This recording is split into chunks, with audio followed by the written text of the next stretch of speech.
towards Islam, but Catholicism and any other, not the religion necessarily, but those who it considers to be using religion in the wrong ways. And yes, as you say, there'll be many questions now on the lack of security, most definitely. Henry, we appreciate you joining us. Thanks very much indeed. Henry Samuel there. As we're talking, you can see these latest images that we have, the latest images from the scene there in the centre of Paris where the Charlie Hebdo magazine is based. You can see there an emergency vehicle, looks like a fire vehicle, and some emergency services in the foreground there. While we've been talking, Reuters are reporting that President Hollande is to head to the scene of the shooting and is also going to hold an emergency government meeting.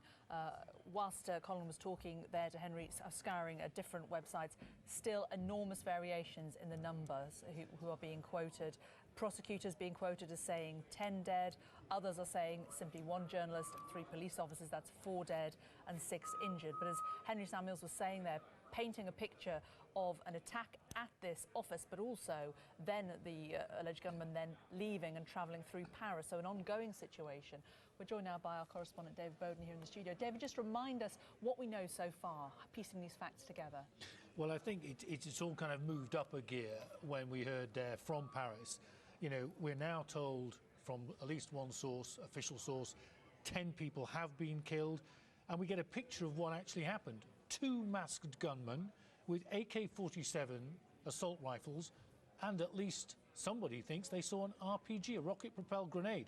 That is heavy firepower to be wandering around central Paris, and nobody in the intelligence services, the security services, picking them up or knowing what was going on. And as Henry Samuel, the Telegraph reporter, pointed out, the first responders are 3 policemen on bicycles. Now, for somewhere that was firebombed not that long ago, and the officers destroyed 4 depicting the Prophet Muhammad and taking a mickey out of Islam, that doesn't seem like a great response. And clearly, if the French president is going to the scene, this is not something that is just being seen as a local Parisian problem.